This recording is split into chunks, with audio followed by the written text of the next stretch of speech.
জংকি পানৰ কথা শুনিবৰ মন যায়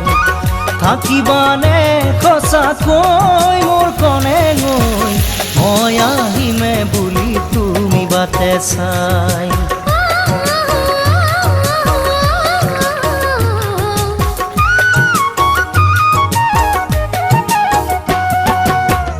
ঘুনাসুতিৰে পাৰত বহি মোৰ